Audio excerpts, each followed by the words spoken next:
On est plus influencé par notre environnement que par notre propre volonté. Si tu veux perdre du poids mais que tu laisses un morceau de chocolat sur chaque meuble de ta maison, crois-moi que ça va être compliqué. Alors pour créer une habitude, on peut réorganiser notre environnement. On va rendre évident les déclencheurs des habitudes qu'on veut faire et on va cacher le plus possible les déclencheurs de nos mauvaises habitudes pour les supprimer. Par exemple, si tu veux boire plus d'eau, place des bouteilles d'eau visibles un peu partout. Si tu veux lire davantage, laisse ton livre ouvert à la vue. Si tu veux jouer de la guitare, ne la laisse pas au fond du placard. Si tu veux travailler plus efficacement, mets ton téléphone dans une autre pièce. Si tu veux manger moins de conneries, achète-en le moins possible. L'environnement est la main invisible qui façonne le comportement humain.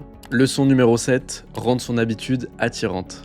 Plus une action est attirante, plus on est susceptible de la répéter en boucle. La dopamine joue un rôle ultra important là-dedans, on la présente plus, tout le monde la connaît, mais je vais le faire quand même au cas où. La dopamine, c'est une hormone sécrétée par notre cerveau qui nous fait ressentir une dose de plaisir. Donc elle va jouer un rôle majeur dans notre motivation et donc dans l'étape 2, l'envie de faire notre habitude. Parce que les scientifiques ont appris que la dopamine ne vient pas seulement quand on fait une action, mais surtout quand on anticipe le fait de faire cette action. On ressent plus de plaisir dans l'anticipation plutôt qu'à l'expérience de cette action elle-même. Et cette dopamine, elle est très fréquente dans toutes nos habitudes négatives comme scroller sur les réseaux, fumer, boire, regarder du porno, etc. Donc pour maximiser nos chances de faire nos habitudes positives en priorité, il faut rendre nos habitudes attirantes et désirables. Pour ça, il va y avoir plusieurs stratégies selon l'auteur. La première, c'est le couplage des tentations. C'est d'associer une action qu'on doit faire avec une action qu'on aime faire. Par exemple, regarder une série en marchant sur un tapis roulant. Ou alors un truc que je fais souvent perso, c'est faire la vaisselle ou ranger mon appart en écoutant un podcast qui m'intéresse.